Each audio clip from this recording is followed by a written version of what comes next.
लोकप्रिय सांसद और तीसरी बार भारतीय जनता पार्टी के प्रत्याशी डॉक्टर भोला सिंह जी, हमारे सभी विधायकगण श्री देवेंद्र सिंह लोधी जी, श्री प्रदीप चौधरी जी, श्री संजय शर्मा जी, श्री चंद्रपाल सिंह जी, श्री अनिल शर्मा जी, जिला पंचायत अध्यक्ष डॉक्टर अंतुल देवतिया जी, लोकसभा के प्रभारी और विधान परिषद सदस्य श्री जयपाल सिंह व्यस्त जी, भारतीय जनता पार्टी के प्रदेश के मंत्री श्री चंद्रमोहन सिंह जी, लोकसभा के सहसंयोजक हिमांशु मित्तल जी, योगेंद्र चौधरी जी, राष्ट्रीय लोक दल के अध्यक्ष श्री पंकज प्रधान जी, हमारे नगर पालिका परिषद और नगर पालिकाओं के सभी अध्यक्षगण, समाज का नेतृत्व वर्ग जो प्रबुद्ध जन के रूप में यहां पर उपस्थित हुआ है, ऐसे हमारे सभी यहां पे उपस्थित संतजन, अधिवक्ता, चिकित्सक, शिक्षक, व्यापार मंडल और अलग अलग तबके से जुड़े हुए उपस्थित सभी हमारे प्रबुद्धजन, उपस्थित बहनों और भाइयों, आज के इस प्रबुद्धजन सम्मेलन में मैं आपका हृदय से स्वागत करता हूं, अभिनंदन करता हूं।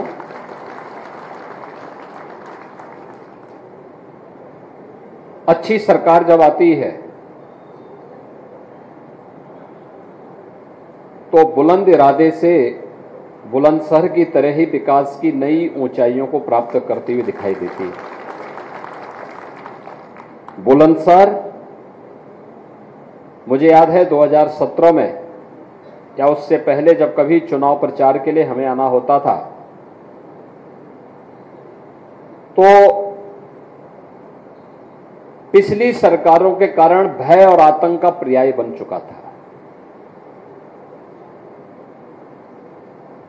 कभी स्वर्गीय बाबूजी कल्याण सिंह जी की कर्मभूमि के रूप में जो धरती विख्यात रही हो, महाभारत कालीन इस धरती का अपना महत्व रहा हो, जगत जननी मां भगवती अवंतिका देवी का आशीर्वाद जिस धरा पर रहा हो और मां गंगा और यमुना का आशीर्वाद जिस धरा को निरंतर प्राप्त होता रहा हो, उस धरती को पिछली सरकारों ने अपराध और आतंक का पर्याय बना दिया था। विकास अवरुद्ध हो गया था, पहचान का एक संकट था। उस प्रकार की स्थितियां जब आई थी वह भी एक वोट के कारण हुआ था। गलत हाथों में जब वोट जाता है तो ऐसी अराजकता फैलती है, गुंडागिर्दी फैलती है, भ्रष्टाचार पनपता है, विकास अवरुद्ध होता है। लेकिन जब उसी लोकतांत्रिक अधिकार का आपने सही इस्तेमाल किया और अपना वोट सही जगह दिया तो मोदी जी के नेतृत्व में नए भारत का दर्शन हम सब कर रहे हैं। उत्तर प्रदेश में व्यापक परिवर्तन देखने को मिला है। आज अराजकता नहीं है, एक वोट अराजकता भी ला सकता है, गलत हाथों में जाएगा। एक वोट सही हाथों में जाएगा तो वह आपको आपकी आस्था का सम्मान भी करा देगा। बहनों और भाइयों, मैं कई वर्षों से प्रदेश के अंदर होली के कार्यक्रमों के साथ बहुत नजदीक से जुड़ के देखता था। कोई पर्व और त्योहार आता है, मुझे बहुत अच्छा लगता है उस समय। इसलिए लगता है क्योंकि ये केवल आयोजन नहीं है, ये हमारी धरोहर भी है, हमारी पौराणिक पहचान को भी प्रदर्शित करते हैं। ये पर्व और त्योहार हमारी विरासत के हिस्से हैं, हमारी पूर्वजों की धरोहर जिन्होंने उस कालखंड में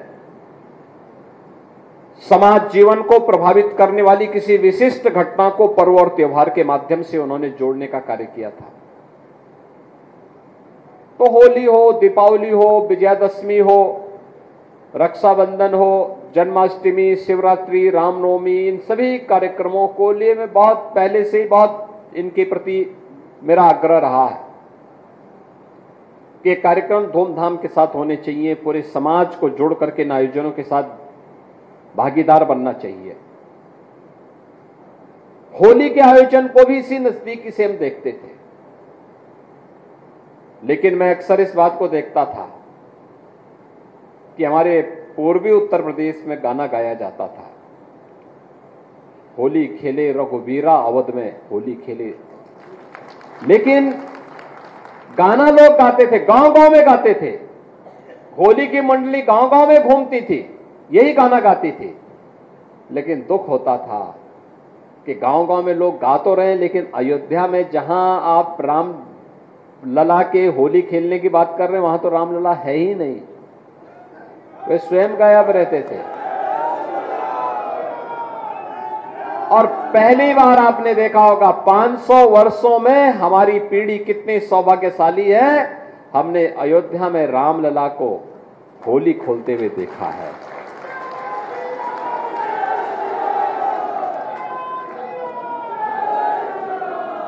यह परिवर्तन जो असंभव था वह संभव हुआ है।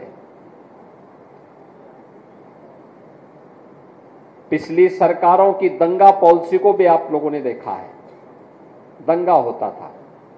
मैं 2017 में जब आया था यही विधानसभा चुनाव का शुभारंभ करने के लिए, जब मैंने यहां पे चुनाव की बात कही तो लोगों ने कहा, अरे साहब यहां पे तो एक सरकार का एक मंत्री ऐसा है कि जो उसके सामने कौन बोल पाएगा। यानी सरकार के संरक्षण में और आम जनता की आवाज को किस कदर बंद कर दिया जाता था। व्यापारी असुरक्षित, बेटी असुरक्षित, नौकरी पेशा वाला असुरक्षित, अन्नदाता किसान असुरक्षित, युवा का भविष्य असुरक्षित। सुरक्षित था तो केवल गुंडे थे या कुछ चंद परिवार थे, और आज जो गुंडे पहले सुरक्षित थे आज वे असुरक्षित हुए हैं, और जनता जनार्दन, बेटी हो व्यापारी हो, जनता जनार्दन सुरक्षित महसूस कर रहा है। एक वोट की कीमत है, एक वोट हमारी किस्मत को, उसकी तकदीर और उसकी तस्वीर को बदल सकता है, और उसको या फिर उसको बर्बादी के रास्ते पर भी ले जा सकता है। लोकतंत्र का उपयोग करेंगे तो भविष्य को सुनहरा उज्जवल भविष्य की ओर अग्रसर लेके चल सकता है, लेकिन उसका दुरुपयोग करोगे, गलत हाथों में जाएगा तो उसको बर्बाद करने में चूकेगा भी नहीं। और यही होता था। और मैं अभिनंदन करूंगा आप सबका, बुलंदशहर वासियों का खास तौर पर। उन्होंने 17 के बाद से सभी सीटें भारतीय जनता पार्टी की झोली में भर करके दिया।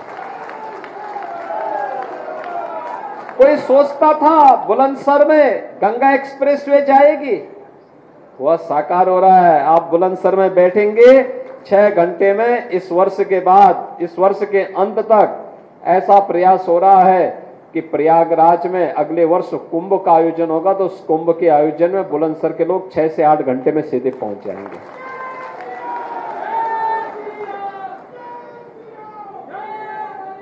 बुलंदशहर में मेडिकल कॉलेज की स्थापना होगी, ये कोई सोचता था? आज वो सपना साकार हुआ है। खुर्जा का क्रॉकरी के बारे में कोई सोचता था कि उसको पहचान मिलेगी? प्रधानमंत्री जी ने जब विदेश दौरे पर गए तो तत्कालीन इंग्लैंड के प्रधानमंत्री थे, उनको यही का ओडीओपी भेंट दिया था। छा गया था बुलंदशहर दुनिया के अंदर। ये वोट की कीमत है।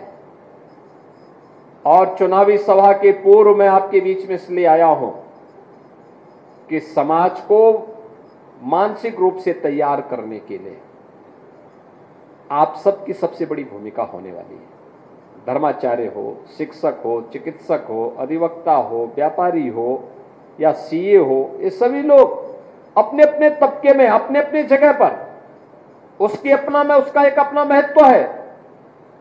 धार्मिक संगठनों से जुड़े हुए लोग हों, जो भी हों, वे सभी लोग अगर अपने तरीके से कार्य करना प्रारंभ कर देंगे और बोलेंगे कि नहीं, हर हाल में हमें जातिवाद नहीं चाहिए, हमें तो राष्ट्रवाद चाहिए,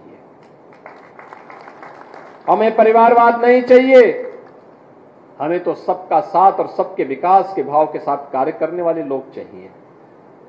आखिर सरकारें पहले भी थी। 1947 से 2014 तक इस देश ने सरकारों को देखा है, अनेक सरकारों को देखा है। मोदी जी के आने के पहले 15 सरकारें आ चुकी थी। अटल जी की सरकार को छोड़ दिया जाए, शेष सरकारें क्या कर रही थी? तब क्यों नहीं गरीब कल्याण की योजनाएं हो पा रही थी? तब क्यों नहीं गरीबों को फ्री में राशन मिल पा रहा था? तब क्यों नहीं गरीबों को सिर ढकने के लिए छत मिल रहा था? प्रधानमंत्री आवास योजना कहां थी? तब गरीबों को स्वास्थ्य बीमा का कवर क्यों नहीं मिल पा रहा था? तब नौजवानों की नौकरियां कहां थी? तब बेटी और व्यापारी को सुरक्षा कहां थी? ये लोग केवल उपयोग करते रहे, समाज को जातिवाद के नाम पर बांटते रहे, अराजकता का फैलाते रहे और उन पेशेवर गुंडे, अपराधी और दंगाइयों को प्रश्रय देकर के अपनी राजनीतिक रोटी सेंकते रहे। हम भी अपनी सज्जनता के कायल होकर के जाति की हवा में बह जाते थे और अंततः दुष्परिणाम हमारी पीढ़ियों को भुगतना पड़ा। हमारा ये उत्तर प्रदेश, जिस उत्तर प्रदेश के बारे में लोग कहते हैं यूपी का मतलब क्या है, मैं कहता हूं यूपी का मतलब अनलिमिटेड पोटेंशियल, असीमित संभावना,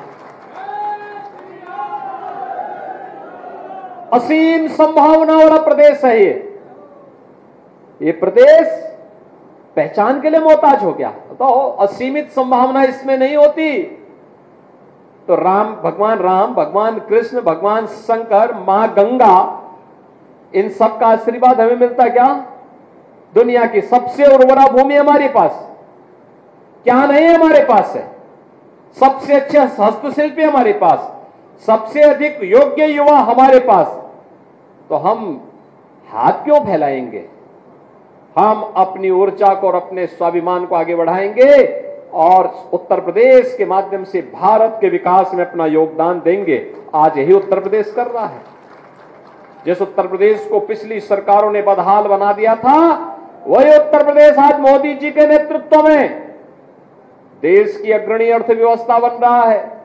जिस उत्तर प्रदेश में कोई निवेश नहीं करना चाहता था, मैं देख रहा था अभी प्रधानमंत्री जी ने 10.5 लाख करोड़ रुपए के निवेश के प्रस्ताव को जमीनी धरातल पर उतारा है और लगभग 40,000 करोड़ रुपए का अकेले बुलंदशहर में आया है। बहनों और भाइयों, ये जो निवेश के प्रस्ताव हैं, लाखों नौजवानों के लिए नौकरी के प्रस्ताव हैं। लाखों नौजवान नौकरी और रोजगार पाएगा। विकास के कार्य इसके साथ चलेंगे और इसीलिए मैं आपका आह्वान करने के लिए आया हूं कि लोगों को मानसिक रूप से तैयार करने के लिए। मैं जानता हूं डॉक्टर भोला सिंह को कोई समस्या नहीं चुनाव जीतने में, आपका आशीर्वाद उसके साथ रहे। आपने 2014 में उन्हें रिकॉर्ड वोटों से चुनाव जिता के भेजा। 2019 में भी आपने उन्हें रिकॉर्ड वोटों से चुनाव जिता करके भेजा और अब अपेक्षा होगी जब पूरा देश एक आवाज में कह रहा है, एक आवाज पूरे देश के अंदर चलेगी, फिर एक बार मोदी सरकार। क्या आवाज आ रही है? फिर एक बार, फिर एक बार, फिर एक बार मोदी सरकार, फिर एक बार मोदी सरकार की आवाज जब पूरे देश के अंदर सुनाई दे रही है, क्योंकि देश की तस्वीर और तकदीर मोदी जी ने बदल के रख दिया है। दुनिया के अंदर भारत का सम्मान बढ़ गया, भारत की सीमाएं सुरक्षित हुई हैं, देश के अंदर आंतरिक सुरक्षा की स्थिति बेहतर हुई है, नक्सलवाद, आतंकवाद, उग्रवाद समाप्त, कश्मीर में धारा 370 समाप्त हुई, तो अयोध्या में भगवान राम के भव्य मंदिर निर्माण के मार्ग भी समाप्त, जो बैरियर थे, जो अवरुद्ध, उनमें अवरोधक थे, उनको समाप्त करके भव्य राम मंदिर का निर्माण का कार्य भी संपन्न हुआ। काशी में काशी विश्वनाथ धाम, ये सभी कार्य हुए। गरीबों को गरीब कल्याणकारी योजनाओं का लाभ भी मिल रहा है।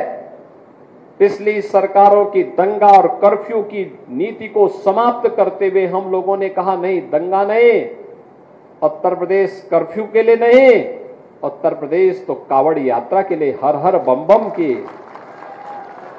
नारों के साथ गुंजायमान होगा। और आज आप देखते होंगे कावड़ यात्रा कितनी शानदार और जानदार तरीके से यहां चलती है। लोग सोच ही नहीं पाते कि भाई इतने बड़ी संख्या में लोग कैसे चल रहे हैं। हमने कहा भी देखो यही भारत है, उनकी आस्था का सम्मान करो, वह आपको सिर आंखों पर बिठाने का काम करेगी। और यह जनता जनार्दन का यही आशीर्वाद लेने के लिए मैं आपसे कहूंगा, भोला सिंह को आप 5 साल अपने यहां दौड़ाइए, ठीक बात है, लेकिन चुनाव के दौरान यह अपेक्षा करना कि वह घर घर जाए, संभव नहीं होगा। चुनाव के दौरान आप में से हर व्यक्ति को मोदी जी बनना पड़ेगा, नरेंद्र मोदी बनना पड़ेगा, डॉक्टर भोला सिंह बनना पड़ेगा, और घर घर जाकर के हर व्यक्ति को बोलना पड़ेगा कि भाई देखो, हर हाल में कमल के निशान पर वोट देने के लिए आपको सर्दी, गर्मी, बरसात जो भी हो, इन सब की परवाह के बगैर कार्य करना है। और उस परवाह के साथ आप सबको जोड़ करके आगे बढ़ना है। और उसी के लिए आपका आह्वान करने के लिए आज हम सब मैं यहां पर आया हूं। चुनावी सभाओं के लिए अलग से आएंगे, लेकिन प्रबुद्ध जनों को पहले तैयार करने के लिए, क्योंकि समाज के ओपिनियन को आप लोग तैयार करते हैं, आपकी और राय पे चलता है। इस समय कोई मनभेद नहीं, कोई मतभेद नहीं, सभी बातों से ऊपर उठ करके केवल देश के बारे में सोचना है। क्योंकि इस चुनावी समर में एक तरफ वे लोग हैं जिनके लिए फैमिली फर्स्ट है, और दूसरी तरफ मोदी जी के नेतृत्व में वे लोग हैं जिनके लिए नेशन फर्स्ट है। एक तरफ जातिवाद फैलाने वाले लोग हैं, और उसके माध्यम से सामाजिक ताने बाने को छिन्न भिन्न करने वाले वे लोग हैं जिन्होंने समाज के ताने बाने को छिन्न भिन्न करने के लिए कोई कोर कसर नहीं छोड़ी है। और दूसरी तरफ मोदी जी के नेतृत्व में एनडीए गठबंधन है, भारतीय जनता पार्टी, राष्ट्रीय लोक दल, अपना दल, ये सभी दल एक साथ हैं।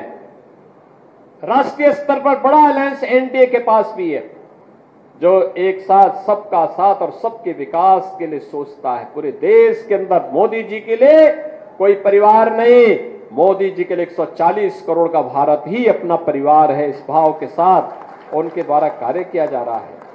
और इसीलिए आज के इस अवसर पर मैं आपका आह्वान करने के लिए आया हूं कि जब ये आवाज पूरे देश के अंदर गूंज रही, तो देश की आवाज के साथ बुलंदशहर की आवाज भी बुलंद होनी चाहिए।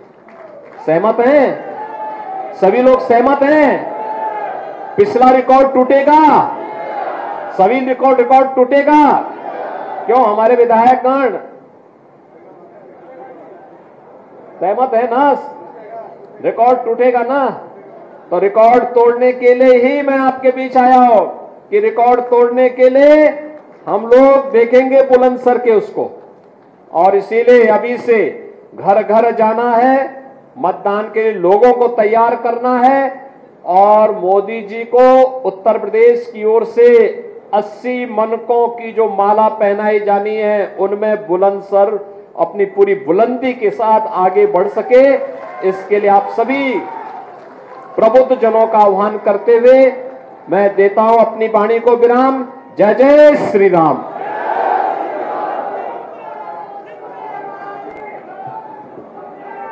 पूज्य महाराज जी का जिन्होंने मार्गदर्शन मिला, उनका आभार, और सभी प्रबुद्ध जनों का बहुत बहुत आभार। प्रबुद्ध जन सम्मेलन में शामिल मुख्यमंत्री योगी आदित्यनाथ यहां पर तमाम लोगों के बीच में सम्मेलन में पहुंच के लगातार